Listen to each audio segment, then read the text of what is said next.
Welcome friends, स्वागत है आप सभी का आपके अपने चैनल में जिसका नाम है काल। और काल एक्चुअली एक नॉलेज बेस्ड चैनल है दोस्तों।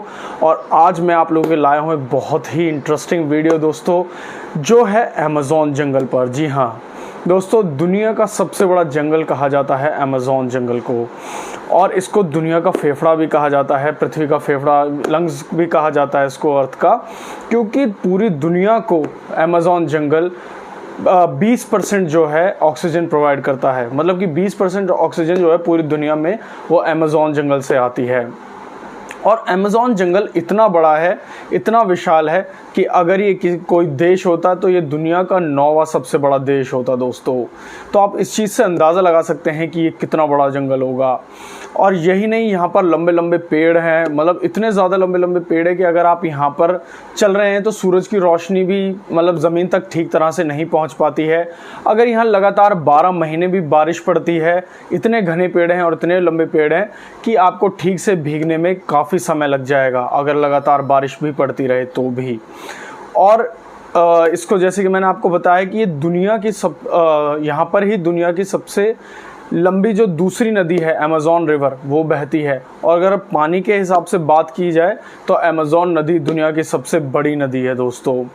और ये ऐसा जंगल है जहाँ पर हर रोज़ साइंटिस्ट जो है अलग अलग तरह की खोज करते हैं, यहाँ पर जाकर मतलब अलग अलग चीज़ों के बारे में पता करते हैं और सारी चीज़ों को खोजते हैं। और हर बार ये जंगल जो है और यहाँ के जीव साइंटिस्ट को जो है हैरान कर देते हैं। और हमें हर दिन या हर तीसरे दिन, तो एक रिपोर्ट के अनुसार ये कहा जाता है कि हर तीसरे दिन यहाँ पर एक नई स्पीशीज़ मिलती है देखने के लिए इस जंगल के अंदर।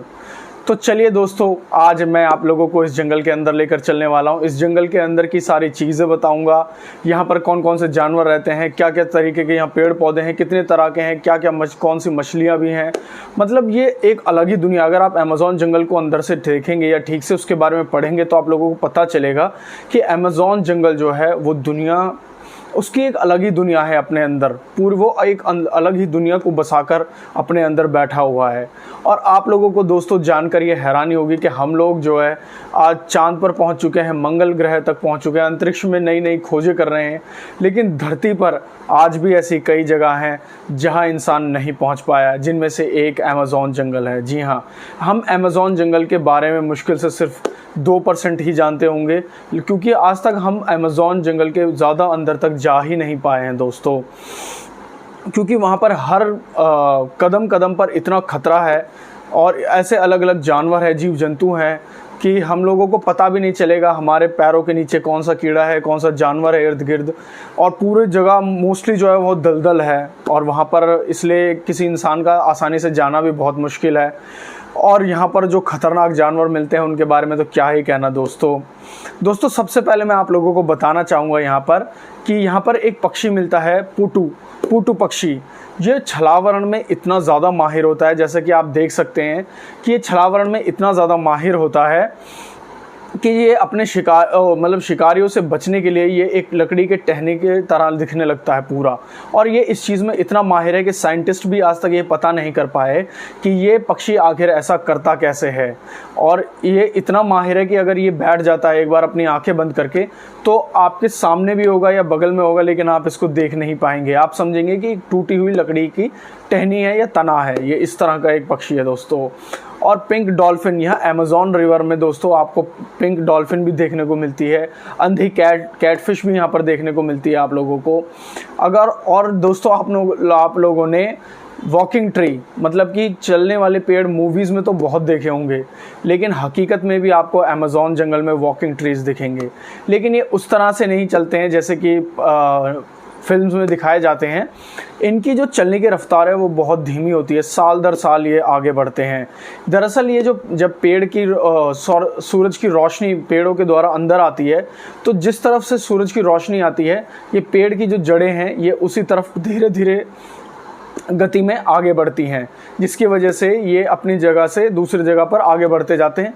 लेकिन ये इतना स्लो प्रोसेस होता है कि हम इसको अपनी आंखों से नहीं देख सकते हैं, जिसको कैस्पर्नर ट्री भी कहा जाता है इसी को।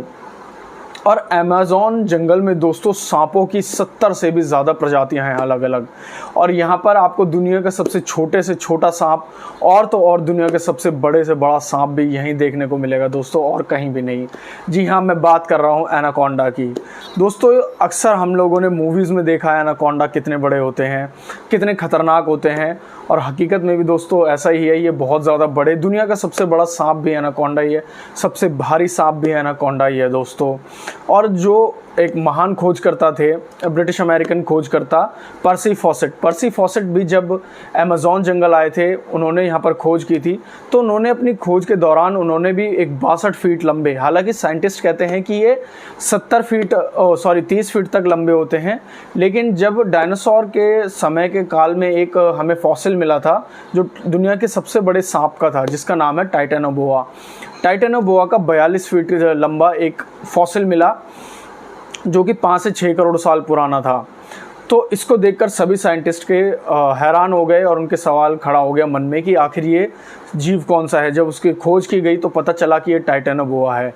लेकिन जब पर्सी फॉसेट 1922-21 के आसपास गए थे अमेज़न में, तो उन्होंने भी खोज की थी और उन्होंने बताया था कि उन्होंने वहाँ पर 62 फीट लंबे एनाकोंडा को देखा और उसको गोली मारी थी।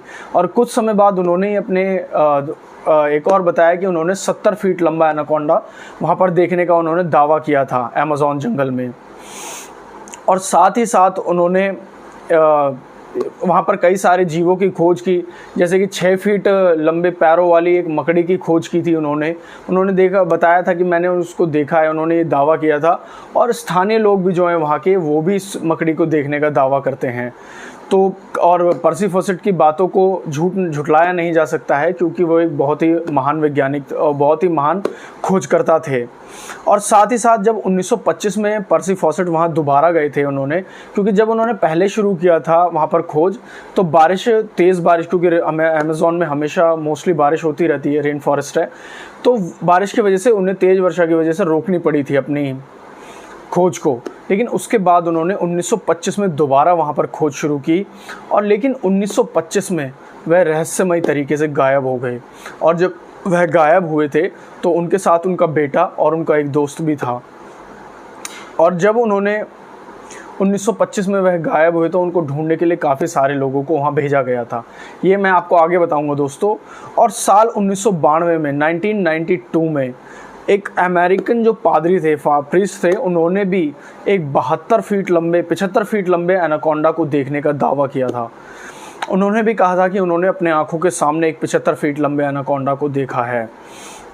अब हालांकि ये कितना सच है और कितना नहीं, क्योंकि अक्सर लोग मगरमच्छ और सांप को देखकर जो उसका साइज़ है उसको हमेशा ही बढ़ा चढ़ा कर बताते हैं, क्योंकि अंदाज़ा नहीं लगता है। हालांकि 10 फीट का सांप भी हम आम इंसान अगर देखता है तो उसको ऐसा ही लगेगा कि बहुत बड़ा है, लेकिन हमें नहीं पता कि वो कितना बड़ा था। अगर 70 फीट का बता रहे हैं तो भी, अगर वो 70 फीट का सच में था तो भी वो बहुत भयंकर रहा होगा, और उससे कम भी होगा तो भी वो बहुत ज़्यादा विनाशकारी और शक्तिशाली होगा दोस्तों। और ऐसे ही अमेरिकन जो साइंटिस्ट हैं, उनके एक ग्रुप ने ये दावा किया है कि जो टाइटेनोबोआ है, जो बताया जाता है कि 5-6 करोड़ साल पहले ख़त्म हो चुके हैं, उन्होंने कहा कि वो आज भी ज़िंदा है टाइटेनोबोआ, और वो हमें अमेज़न जंगल में ही देखने को मिलेगा। जी हाँ, उन्होंने कहा कि टाइटेनोबोआ आज भी अमेज़न जंगल के किसी न किसी जगह पर हमें देखने को मिलेगा, वो ज़िंदा है। और यहाँ सिर्फ जानवर ही नहीं दोस्तों, यहाँ हज़ारों सालों से इंसान भी बसते हैं। जी हाँ दोस्तों, यहाँ पर आपको अलग अलग तरह के जो ट्राइब्स हैं वो देखने को मिलेंगी। कई ऐसी ट्राइब्स हैं जो इंसानों से, मतलब बाहरी दुनिया से थोड़ा मिलते जुलते हैं, और कई ऐसे भी ट्राइब्स हैं जो बिल्कुल ही बाहरी दुनिया से कटे हुए हैं, मतलब कि उन्हें पता ही नहीं है कि बाहरी दुनिया भी कुछ है, या हमारे आपके जैसे लोग भी यहाँ रहते हैं। जिसका एक सबूत मिला था जब एक अमेरिकन जो जहाज़ था वो वहाँ से उड़कर जा रहा था, तो उन्होंने एक बड़ा पक्षी समझकर उस पर तीर से वार करना शुरू कर दिया था, उस प्लेन पर, जो आज भी वहाँ म्यूज़ियम में रखा है, और उनकी फ़ोटोज़ खींची गई थी जो वो ट्राइब्स थी। ये ट्राइब्स जो हैं ब्राज़ील और पेरू के जो बॉर्डर्स हैं वहाँ पर, मतलब उनकी सीमा पर देखने को मिलते हैं, क्योंकि वहाँ पर एक आम इंसान का जाना नामुमकिन है। वो इतना घना जंगल है कि आप लोग वहाँ तक पहुँच ही नहीं सकते हैं। और ये जो है यहाँ पर बेशक ये सबूत है साफ साफ दोस्तों कि हम लोग, जैसा मैंने आपको बताया, अंतरिक्ष पहुँच चुके हैं, चांद पर जा चुके हैं, मंगल जा चुके हैं, लेकिन आज भी हम ऐसी कई जगह हैं अमेज़न जंगल के जहाँ पर हम लोग नहीं पहुँच पाए हैं, और शायद हमें पहुँचने में न जाने कितना समय लगेगा, ये हम भी नहीं जानते हैं, क्योंकि अमेज़न जंगल अपने अंदर इतने सारे राज छुपाए बैठा है जो आप और हम लोग सोच भी नहीं सकते हैं। और अगली चीज़ मैं आप लोगों को बताना चाहूँगा दोस्तों कि यहाँ पर एक ऐसी भी ट्राइब रहती है जो काफ़ी ज़्यादा लंबे कद की बताई जाती है। जी हाँ, मतलब बहुत ही लंबे होते हैं, और साथ ही साथ उनकी जो आँखें हैं वो आँखें बहुत ही, मतलब बिल्कुल नीली नीली आँखें होती हैं उनकी, जैसे कि यूरोपियन पर्सन्स की होती है, ऐसी आँखें होती हैं उनकी। अब ये लोग वहाँ कैसे पहुँचे, क्योंकि जो दूसरी ट्राइब्स हैं वो वैसी नहीं दिखती हैं, सिर्फ वही इकलौते ऐसे ट्राइब्स हैं। और वहाँ पर 16वीं जो शताब्दी में 16th सेंचुरी में गैस्पर डी कैजुअल गए थे जिन्होंने उनके बारे में लिखा था, और ऐसे ही 1925 में वहाँ पर अलेक्जेंडर एच राइस जूनियर ने उनसे मिले थे, इन ट्राइब से उन्होंने बताया था। फिर 1977 में ब्रिटिश और ब्राज़ील जो खोजी दल थे वो वहाँ पहुँचे और उनसे मिले थे, लेकिन आज भी कमाल की बात यह है कि और कोई भी उनके बारे में कुछ नहीं जानता है कि वो लोग कहाँ रहते हैं, वो लोग कैसे दिखते हैं। मतलब कैसे दिखते हैं तो बता दिया, लेकिन कितने हैं, कहाँ रहते हैं और क्या करते हैं, ये किसी को नहीं पता, कोई नहीं जानता दोस्तों इन लोगों के अलावा। और ऐसे ही वहाँ पर कुछ मिस्टीरियस क्रीचर्स भी मिलते हैं दोस्तों, जैसे कि एक है सिल्क हेंज दोस्तों 2013 में इसकी खोज की गई थी। ये एक तरह से आज तक पता नहीं चला कि इसकी संरचना कौन करता है। ये देखने में बिल्कुल ऐसा लगता है कि मतलब इसके बीच में अंडे होते हैं और इसके चारों तरफ से इसको सिल्क के धागे से इसको बनाया जाता है, मतलब इसको बाउंड्री कर दी जाती है। लेकिन ये कैसे बनाया जाता है, साइंटिस्ट भी आज तक इसकी समझ नहीं पाए कि इसको आखिर कैसे और कौन बनाता है यहाँ पर। और ऐसे ही दोस्तों अमेज़न में यूएफओ देखे जाने की भी कई बार दावा किया जा चुका है। ऐसे ही इसके बारे में भी यहाँ पर बताया जाता है कि यहाँ पर एलियंस को देखा जाता है, यूएफओस को देखा जाता है। 2016 में गूगल अर्थ से भी एक ऐसे ही यूएफओ को देखा गया था अमेज़न जंगल में। और साथ ही साथ यहाँ पर 2011 में ब्रिटिश सैलानी आए थे घूमने के लिए, तब उन्होंने जाने अनजाने में एक ऐसी फ़ोटो खींची जो कि साइंटिस्टों के लिए सरदर्द बन गई। उस जो फ़ोटो खींची गई थी उसमें पीछे अगर आप देखेंगे तो एक एलियन और एक लाइट जैसी आकृति दिखाई दे रही है, जिसका किसी को भी नहीं पता कि आखिर वो क्या है। और वो साफ साफ हम देख सकते हैं, वो लाइट तो पता नहीं, लेकिन वो जो आकृति दिख रही है वो बिल्कुल एलियन जैसी है, जो कि हम साफ साफ उस वीडियो में देख सकते हैं दोस्तों। और इसके आगे जब इसके बारे में वहाँ पर पता लगाया गया, इसके बारे में देखा गया, तो साइंटिस्ट के पास भी इसका कोई जवाब नहीं था कि आखिर ये वहाँ कैसे आए। तो दोस्तों ये है पहला पार्ट जिसमें मैंने आप लोगों को बताया। अगर मैं पूरा इसी में बताऊंगा तो बहुत लंबी वीडियो हो जाएगी, इसलिए अगले पार्ट में मैं आपको आगे की चीज़ें बताऊंगा अमेज़न के बारे में, क्योंकि ये बहुत ही रहस्यमय जंगल है। तो अगर मैं पूरी वीडियो बनाऊंगा इसके ऊपर एक ही में तो बहुत ज़्यादा है। मैं नेक्स्ट वीडियो आपको जल्दी प्रोवाइड कराऊंगा, अगली वीडियो जिसमें पार्ट 2 होगा इसका।